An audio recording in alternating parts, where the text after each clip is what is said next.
اکبر تم خود اپنی مالکن کا جواب لے کر آنا، میں سپہر کے بعد تمہارا انتظار کروں گا۔ لالا شاہین کی یادگار پر قاسم کی ہدایات سن کر اکبر نے سر ہلا دیا۔ اب وہ جانے لگا تو قاسم نے اسے جانے دیا۔ ادھر قاسم نے اس کو مارسی کے گھر کی جانب روانہ کیا اور ادھر خود اس نے ارادہ کر رکھا تھا کہ وہ ابو جعفر کی نگرانی کے لیے مارتھا کے گھر جائے گا۔ بظاہر وہ اکبر کے جانے کا انتظار کرتا رہا۔ اکبر سرائے کی عمارت سے نکل گیا تو قاسم بھی سرائے کے منشی کا شکریہ ادا کر کے باہر نکلنے کے لیے اٹھا۔ وہ ابھی سرائے کی راہداری میں ہی تھا کہ سرائے میں داخل ہونے والے ایک اجنبی کو دیکھ کر چونک اٹھا۔ یہ شخص اپنی شکل و صورت اور حلیے سے ہنگری کا عیسائی باشندہ دکھائی دیتا تھا اور یہی بات قاسم کے چونکنے کا باعث تھی۔ اجنبی مسافر تھا اور اس کی پیٹھ پر لدا سامان اس بات کا گواہ تھا کہ وہ ابھی ادرنا میں وارد ہوا ہے۔ اس سے پہلے کہ قاسم اس کے بارے میں کچھ اور سوچتا، اجنبی بالکل قاسم کے قریب سے گزرنے لگا تو رک گیا اور انتہائی معصومیت سے دریافت کرنے لگا، کیا یہ سرائے ہے؟ اجنبی کے لب و لہجے کو دیکھ کر قاسم کا شک یقین میں بدل گیا۔ یہ واقعی ہنگری کا یورپی باشندہ تھا۔ قاسم جیسے سراغ رساں نے مشکوک اجنبی کا سوال کرنا غنیمت جانا اور پوری طرح سے اجنبی کی طرف متوجہ ہو گیا۔ جی آپ کہاں سے تشریف لائے ہیں؟ کیا آپ کو سرائے کی تلاش ہے؟ قاسم نے اجنبی کو جواب دینے کی بجائے عام سے انداز میں سوال کر دیا۔ جی میں ہنگری سے آیا ہوں اور ابھی اس شہر میں وارد ہوا ہوں۔ اجنبی کے لہجے میں بلا کی سادگی تھی۔ وہ شکل و شباہت سے قیصر کا جاسوس یا کسی عیسائی فوج کا سپاہی نہیں لگتا تھا۔ اس کے چہرے پر ایک سادہ سی مسکراہٹ تھی اور آنکھوں کے گرد سیاہ حلقے تھے۔ اس کی آنکھوں کی رنگت بھی یورپی باشندوں کی طرح نیلی تھی۔ اب قاسم کے اعصاب ڈھیلے ہونے لگے۔ وہ سوچنے لگا کہ یہ شخص خطرناک نہیں ہو سکتا۔ اس کا لہجہ اور چہرہ کسی جاسوس جیسا نہیں تھا۔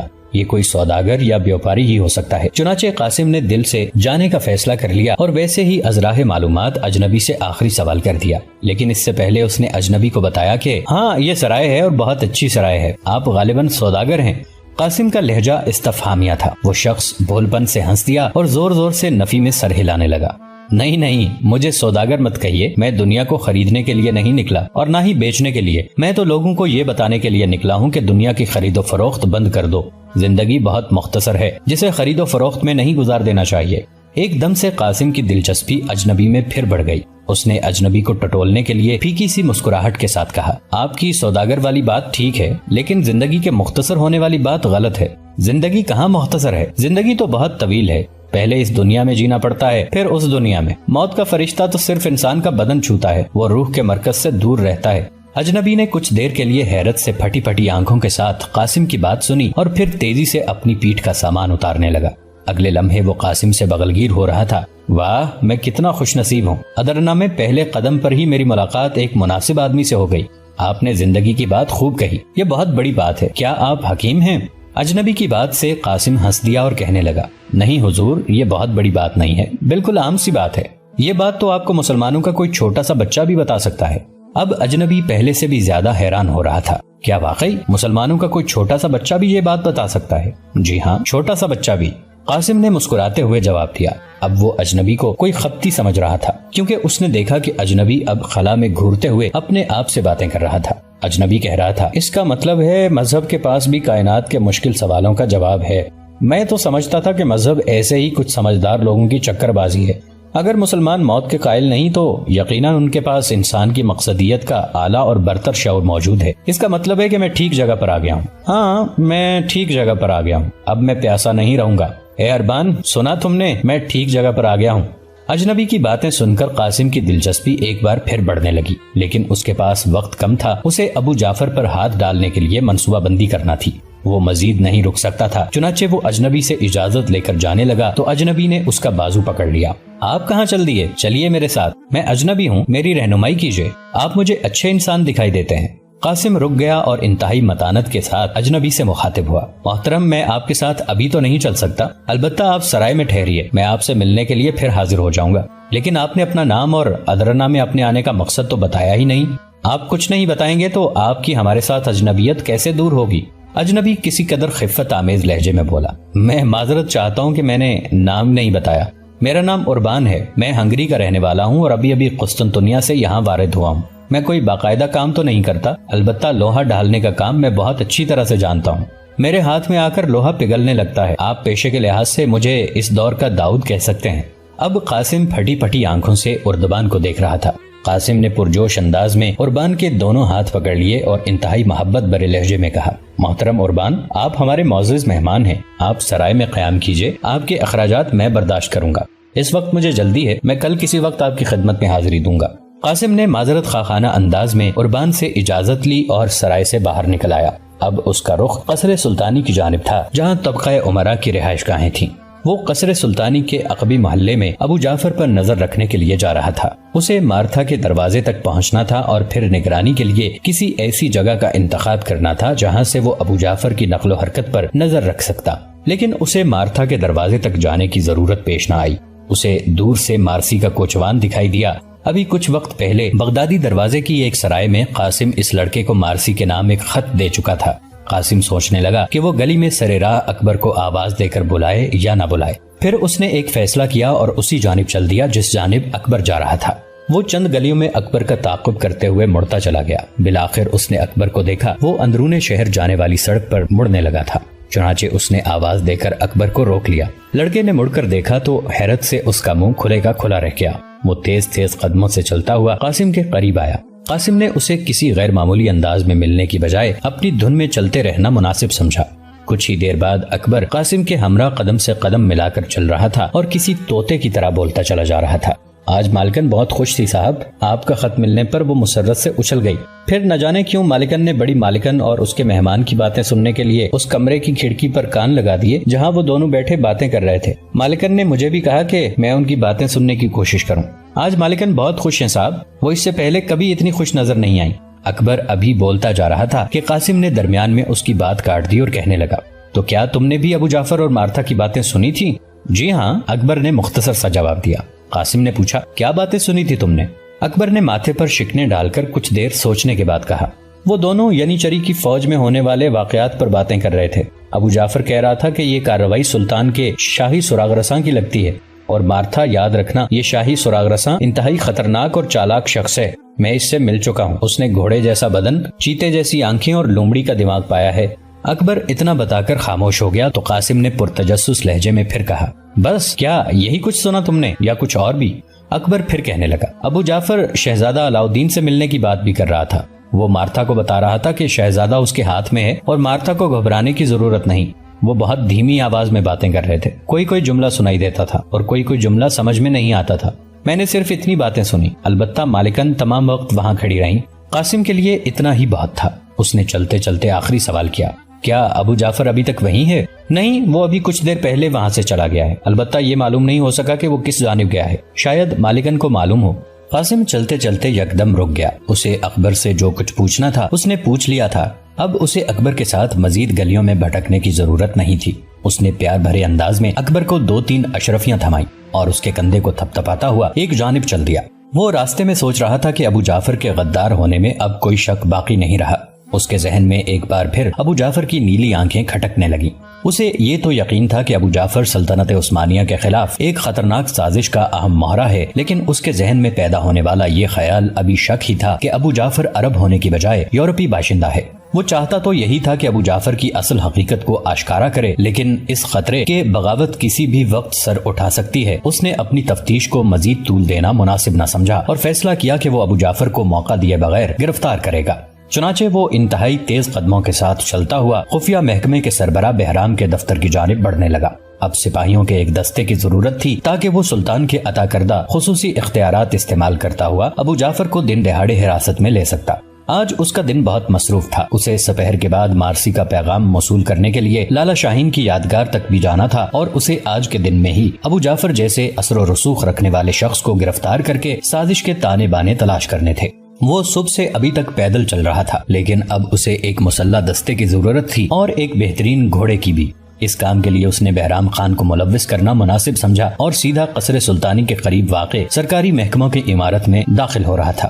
بہرام خان یہیں مل سکتا تھا۔ بہرام خان کے پاس پہنچ کر اس نے اپنا مدعا بیان کیا تو بہرام خان یوں اچھلا جیسے اسے بچھو نے ڈس لیا ہو۔ یہ آپ کیا کہہ رہے ہیں؟ ہم ابو جعفر کو کیسے گرفتار کر سکتے ہیں؟ وہ طبقہ امراء میں سے ہے اور اس کا تعلق براہ راست قصر سلطانی سے ہے۔ قاسم نے بہرام کی بات سنی اور منہ بسور لیا، پھر کسی قدر غصے سے کہنے لگا، اس کا تعلق قصر سلطانی سے ہے تو کیا ہوا؟ خود سلطان معظم کا حکم ہے کہ ہر اس شخص کو بلا جھجک گرفتار کر لو جس کا ذرا سا بھی تعلق غداروں کے ساتھ محسوس ہو۔ میں ابو جعفر کو گرفتار کیے بغیر نہیں رہ سکتا، یہ سراسر فرض سے کوتاہی ہوگی۔ قیصر کا جاسوس ہماری آنکھوں کے سامنے گھومتا رہے اور ہم کچھ نہ کر سکیں، یہ کیسے ہو سکتا ہے؟ بہرام ابو جعفر کو گرفتار کرنے میں حائل تھا، وہ اتنا بڑا خطرہ مول لینے سے گھبراتا تھا۔ شاطر ابو جعفر نے اپنی خوشامد پسندی کی بدولت شہزادہ علاؤالدین سمیت بہت سے عمائدین سلطنت کو اپنا گرویدہ بنا رکھا تھا۔ بہرام سوچتا تھا ابو جعفر پر ہاتھ ڈالا تو بڑے بڑے وزراء اور شہزادے اس کی حمایت میں دوڑے چلے آئیں گے۔ اس نے کچھ دیر سوچنے کے بعد قاسم سے کہا، قاسم بن ہشام، میں تمہارے ساتھ چل کر ابو جعفر جیسے شخص کو حراست میں نہیں لے سکتا۔ اب اگر میں نے ابو جعفر کو پکڑا تو شہزادہ علاؤالدین مجھے زنجیریں پہنا دے گا۔ اب قاسم پچھتا رہا تھا کہ اس نے سلطان کو ہدایات دینے سے منع کیوں کر دیا تھا۔ اسے سلطانی دماغ کی باریک بینی اور دور اندیشی اب دکھائی دینے لگی۔ وہ سمجھ رہا تھا کہ سلطان محض سپاہی ہے، لیکن اب اسے یقین ہونے لگا کہ سلطان صرف سپاہی نہیں بلکہ ایک بینا مدبر بھی ہے۔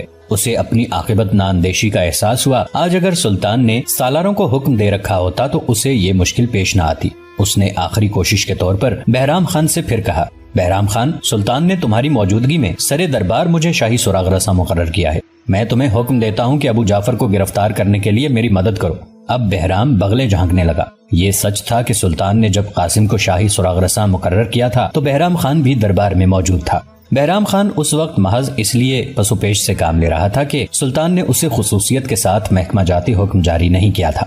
جو ہی قاسم نے دربار میں سلطان کا زبانی حکم بہرام کو یاد دلایا تو اس کے سارے کل پرزے درست ہو گئے۔ اس نے بجے بجے سے لہجے میں کہا، ٹھیک ہے قاسم بن ہشام، میں تمہاری ذمہ داری پر یہ کام کرنے کے لیے تیار ہوں، لیکن یہ یاد رکھو اگر شہزادہ علاؤالدین نے مجھے حکم دیا تو میں ابو جعفر کو فی الفور چھوڑ دوں گا۔ قاسم نے بہرام خان کی اس قدر آمادگی بھی غنیمت جانی اور فوراً کہا، ٹھیک ہے، شہزادہ علاؤالدین کے کہنے پر تم بے شک ابو جعفر کو رہا کر دینا۔ اس کے بعد قاسم نے بہرام خان کے ساتھ ابو جعفر پر دھاوا بولنے کے باقی معاملات اور وقت کے تعین پر خاصی دیر تک بات چیت کی، یہاں تک کہ سپہر ڈھلنے لگی۔ یہاں سے فارغ ہونے کے بعد قاسم بجلی کی رفتار سے کرائے کے استبل پہنچا اور لالا شاہین کی یادگار جانے کے لیے گھوڑا حاصل کیا۔ سپہر ڈھلنے سے پہلے وہ یادگار کے دروازے پر تھا۔ وہ طے شدہ وقت سے قدرے تاخیر سے پہنچا تھا۔ اسے توقع تھی کہ اکبر مارسی کا پیغام لے کر پہنچ چکا ہوگا۔ وہ دروازے میں داخل ہوا تو اس کی نظر اکبر پر پڑی، جو آبنوس کے درختوں کے نیچے ایک ٹوٹی ہوئی دیوار پر چڑھ کر بیٹھا تھا۔ اکبر کی نظریں دروازے پر ہی لگی ہوئی تھیں۔ جو ہی قاسم یادگار میں داخل ہوا وہ کود کر نیچے اترا۔ اس کے بعد وہ قاسم کی طرف بڑھنے لگا۔ اتنے میں قاسم کی نظریں جھاڑیوں کے عقب میں چھپی بگی پر پڑی تو وہ چونک اٹھا۔ اس کا مطلب تھا کہ مارسی خود یہاں چلی آئی تھی۔ وہ مارسی کی جرت پر حیران ہوا۔ آج کل مارتھا اور ابو جعفر اپنی سازش کے آخری مراحل میں تھے اور ابو جعفر آج ہی مارتھا کے گھر سے اٹھ کر گیا تھا۔ مارسی کو احتیاط کرنی چاہیے تھی۔ یقیناً مارتھا اور ابو جعفر کو مارسی پر شک تھا۔ یہ بھی ہو سکتا ہے کہ ابو جعفر کے خفیہ آدمی مارسی کی نگرانی کرتے ہوں۔ قاسم یہی باتیں سوچتا تیز تیز قدموں سے بارادری کی طرف بڑھنے لگا۔ اب اکبر بھی اس کے نزدیک آ پہنچا تھا۔ قاسم نے اکبر کو مسکرا کر دیکھا اور کہا، لگتا ہے تمہاری مالکن خود آئی ہے، بارادری میں ہے شاید۔ اکبر نے پرجوش انداز میں سر ہلایا اور قاسم سے ہاتھ ملانے کے بعد کہا، مالکن بارادری میں نہیں ہے، وہ بگی میں بیٹھی ہیں، آپ بھی وہیں چلیے۔ آج ہمیں اپنے تعاقب کا خطرہ تھا، اس لیے ہم مختلف راستوں سے چھپ چھپا کر آئے ہیں۔ قاسم مارسی کی دانشمندی پر حیران رہ گیا۔ گویا جو کچھ اس نے سوچا تھا مارسی کو بھی اس کا احساس تھا۔ مارسی کے ساتھ اپنے خیالات کی ہم آہنگی دیکھ کر قاسم کے دل میں انجانی سی خوشی کی لہر دوڑ گئی۔ وہ بگی کے قریب پہنچا اور بگی کا عقبی پردہ اٹھا کر بگی کے اندر بیٹھی مارسی کو سلام کیا۔ مارسی نے مسکرا کر قاسم کے سلام کا جواب دیا اور اسے اندر بلا لیا۔ اکبر دوڑ کر دوبارہ ٹوٹی ہوئی دیوار پر جا چڑھا۔ اب وہ ایک ہوشیار چیتے کی طرح چاروں طرف دیکھ رہا تھا۔ مارسی اور قاسم بگی میں نصب لکڑی کی نشستوں پر آمنے سامنے بیٹھے تھے۔ یہ ایک 4x10 فٹ کا چھوٹا سا کمرہ تھا۔ مارسی اور قاسم ایک دوسرے کے اس قدر نزدیک تھے کہ ان کے گھٹنے ایک دوسرے کو چھو سکتے تھے۔ آج مارسی سادہ لباس میں تھی اور پہلے سے بھی زیادہ حسین دکھائی دے رہی تھی۔ اس کی بڑی بڑی آنکھوں میں تجسس کی رمق تھی۔ یکلخت اس کی سرسراتی زلف اس کے سر سے پھسل کر شانے پر آ گری۔ اس نے بائیں ہاتھ سے زلف کو سلجھایا اور مسکرا دی۔ قاسم کو یوں لگا جیسے کلیاں کھل اٹھی ہوں۔ ایک لمحے کے لیے تو اسے اپنی تمام تر ذمہ داریاں اور ضروریات بھول گئیں۔ وہ سوچنے لگا کہ اس لڑکی کا حسن پہلے دن سے اس کے اعصاب پر سوار ہوتا جا رہا ہے۔ اس نے سر کو جھٹکا اور چہرے پر سنجیدگی لاتے ہوئے کہا، آج ابو جعفر آپ کے گھر آیا تھا۔ مارسی قاسم کی بات سن کر شرارت سے مسکرا دی اور زور زور سے سر ہلاتے ہوئے کہنے لگی، آپ نے مجھے ابو جعفر کی جاسوسی کرنے کے لیے کہا، لیکن اس طرح مجھے آپ کی اصلیت معلوم ہو گئی جناب شاہی سراغ رساں صاحب۔ قاسم پہلے تو کچھ نہ سمجھا لیکن پھر فوراً سمجھ گیا اور شرمندگی سے مسکرا دیا۔ اچھا چلو، اگر تمہیں پتہ چل گیا ہے تو تم یہ سمجھو کہ میں نے تمہیں سلطنت کی طرف سے ایک نیک فریضہ سونپا ہے، اور اب یہ بتاؤ کہ ابو جعفر اور تمہاری ماں کے درمیان کیا باتیں ہوئیں؟ مارسی فوراً سنجیدہ ہو گئی، کہنے لگی، مجھے آج حد سے زیادہ حیرت ہوئی جب یہ معلوم ہوا کہ میری ماں اور ابو جعفر قیصر قسطنطنیہ کے لیے کام کر رہے ہیں۔ میں سوچ بھی نہیں سکتی تھی کہ میری ماں اس قدر خطرناک سازش میں حصہ لے سکتی ہے۔ ہاں، وہ لوگ سازش تیار کر رہے ہیں۔ کل ینیچری کا جو سالار قتل کیا گیا ہے، ابو جعفر کا یہ خیال ہے کہ وہ قتل شاہی سراغ رساں قاسم بن ہشام یعنی آپ نے کیا ہے۔ ینیچری کا سالار اسلم خان ابو جعفر کا آدمی تھا۔ ابو جعفر کو اس کی موت کا بہت افسوس ہوا۔ وہ آپ کو نقصان پہنچانے کی بھی بات کر رہا تھا۔ جہاں تک میں اپنی ماں اور ابو جعفر کی باتیں سمجھی ہوں تو میرا خیال ہے کہ وہ سلطان کی واپسی سے پہلے ادرنا میں کوئی خطرناک کھیل کھیلنا چاہتے ہیں۔ اس لیے میں نے حقیقت حال بتانے کے لیے خط لکھنے کی بجائے خود آنا مناسب سمجھا۔ مارسی کی بات سن کر قاسم کو ذرا بھر حیرت نہ ہوئی۔ یہ سب باتیں اسے پہلے سے معلوم تھیں، البتہ اس کا رہا سہا شک بھی جاتا رہا اور اسے یقین ہو گیا کہ ادرنا میں ابو جعفر اور اس کے ساتھی سلطان کی آمد سے پہلے پہلے بغاوت پھیلانا چاہتے ہیں۔ اس نے کچھ دیر خاموش رہنے کے بعد پرعزم لہجے میں مارسی سے کہا، تم فکر نہ کرو، آج رات میں ابو جعفر کو گرفتار کر لوں گا اور وہ خود اپنی سازش کے سارے تانے بانے اگل دے گا۔ مارسی نے چونک کر دیکھا اور پرجوش لہجے میں بولی، کیا واقعی تم ایسا کر سکتے ہو؟ میں نے تو سنا ہے کہ ابو جعفر کا اثر و رسوخ دربار شاہی تک ہے۔ وہ میری ماں کو تسلیاں دے رہا تھا کہ شاہی سراغ رساں ہمارا کچھ نہیں بگاڑ سکتا، کیونکہ وہ شہزادہ علاؤالدین کو اپنے اعتماد میں لے چکا ہے۔ شہزادے کا ذکر سن کر قاسم کی تیوری پر بل پڑ گئے۔ اسے ہر جگہ سے ایک ہی بات سننی پڑ رہی تھی۔ اب اس کے دل میں یہ کھٹکا پیدا ہوا کہ کہیں سچ مچ سلطان کا بڑا بیٹا ابو جعفر کی گرفتاری میں رکاوٹ نہ بن جائے۔ وہ اسی خیال میں محو ہو گیا کہ کسی طرح شہزادے کو ابو جعفر کی حمایت سے باز رکھا جائے۔ مارسی نے اسے گم دیکھا تو اپنی نازک انگلی سے اس کے گھٹنے پر ٹھوکا دیا۔ مارسی کے لمس میں برقی رو دوڑ رہی تھی۔ قاسم کو جیسے شوق لگا ہو، سیدھا ہو کر بیٹھ گیا۔ مارسی اس کی حالت سے محظوظ ہوئی اور شرارت سے مسکرائی اور کہنے لگی، باخدا آپ خالص عرب مسلمان ہیں۔ آپ کے انداز و اطوار آپ کے شریف الطبع ہونے کی دلیل ہیں۔ آپ کو دیکھتی ہوں تو دل میں خیال پیدا ہوتا ہے کہ آپ سے ایک لمحے کے لیے بھی دور نہ جاؤں۔ آخری بات کہتے ہوئے مارسی کی آنکھیں جھک گئیں۔ اب محظوظ ہونے کی باری قاسم کی تھی۔ اس نے کچھ شرارت اور کچھ پیار کے لہجے میں کہا، دور جانے کا خوف ہے تو ایک ہی بار نزدیک کیوں نہیں آ جاتی؟ میری والدہ محترمہ اور بھابھی آپ سے مل کر بہت خوش ہوں گی۔ آپ کسی وقت ہمارے گھر آئیے۔ قاسم کا پہلا جملہ انتہائی واشگاف تھا۔ مارسی کا چہرہ شرم سے سرخ ہو گیا اور اپنی جگہ پر چھوئی موئی کی طرح سمٹ گئی۔ قاسم کو احساس ہوا کہ اس نے بہت جلد بہت بڑی بات کہہ دی ہے۔ اس نے فوراً بات بنانے کی کوشش کی۔ میرا خیال ہے آپ کو ہمارے گھر آنا اچھا نہیں لگا، شاید اسی لیے آپ خاموش ہیں۔ مارسی قاسم کی بات سن کر سٹ پٹا گئی۔ اس نے فوراً سر اٹھا لیا اور وضاحت کرنے لگی، نہیں ایسا مت کہیے، میرے لیے تو آپ کا نام ہی اب زندگی کا سہارا ہے۔ آپ کو معلوم نہیں سکندر نے مجھے جس قدر تنگ کیا ہے۔ سکندر اور میں ایک ساتھ پل کر جوان ہوئے۔ میری ماں اس کے باپ کی کنیز تھی، یہی وجہ ہے کہ وہ مجھے اپنے باپ کی جاگیر سمجھتا ہے۔ اس نے جانے سے پہلے مجھے اپنے ساتھ لے جانا چاہا، لیکن میں نے یہ کہہ کر کہ میں ایک عیسائی ہوں اور وہ ایک مسلمان ہے، اس لیے میں اس سے شادی نہیں کر سکتی، وقتی طور پر اپنی جان چھڑا لی ہے۔ لیکن اب تو وہ اسلام سے بھی پھر چکا ہے اور دوبارہ عیسائی بن گیا ہے۔ میں ہر لمحہ احساس عدم تحفظ کا شکار ہوں، کیونکہ میری ماں بھی یہی چاہتی ہے کہ میں سکندر سے شادی کر لوں۔ سکندر نے جاتے ہوئے یہ بھی کہا تھا کہ وہ مجھے بہت جلد اپنے پاس بلوا لے گا۔ ایسی صورت میں آپ کا وجود میرے لیے ایک پناہ کی حیثیت رکھتا ہے۔ مارسی کی بات سے قاسم کے تن بدن میں سکندر کے خلاف غصے کی لہر دوڑ گئی۔ اسے مارسی کا دکھ معلوم نہیں تھا۔ اسے احساس ہوا کہ مارسی ٹھیک کہتی ہے، سکندر جیسے ستم پرور انسان سے کچھ بھی بعید نہیں۔ اب قاسم مارسی کو اپنے دل کے اور بھی قریب محسوس کر رہا تھا۔ اس نے ایک نئے عزم کے ساتھ کہا، مارسی آپ نے بہت اچھا کیا مجھے سکندر کے عزائم سے آگاہ کر دیا۔ اب میں آپ کے سلسلے میں بھی خبردار رہنے کی کوشش کروں گا۔ آپ کچھ فکر مت کیجیے۔ آج میں نے ابو جعفر کو حراست میں لے لیا تو امید ہے ادرنا میں موجود اس کے اور سکندر کے تمام ساتھی میری نظر میں آ جائیں گے اور پھر جلد ہی سارے دھر لیے جائیں گے۔ اس کے بعد آپ کے لیے ویسے بھی پریشانی نہیں رہے گی۔ یہ بات ابھی قاسم کے منہ میں تھی کہ بگی کے باہر دھب کی آواز سنائی تھی۔ قاسم کسی چیتے کی طرح چکنا ہو گیا اور فوراً بگی کا عقبی پردہ اٹھا کر دیکھا۔ اکبر تیز تیز قدموں سے بگی کی جانب آ رہا تھا۔ قاسم کے ماتھے پر شکنیں پڑ گئیں، ضرور کوئی ایسی ویسی بات تھی۔ وہ ذرا سی دیر کے لیے بگی سے نکل آیا، اتنے میں اکبر بھی پہنچ چکا تھا۔ اکبر نے آتے ہی کہا، میں نے ایک گھڑ سوار کو یادگار کے گرد چکر لگاتے دیکھا ہے۔ وہ کنکھیوں سے یادگار کے اندر کا جائزہ لینے کی کوشش کر رہا تھا۔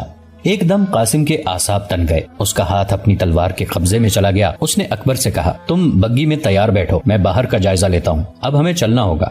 قاسم یہ کہتا ہوا اپنے گھوڑے کی جانب بڑھ گیا۔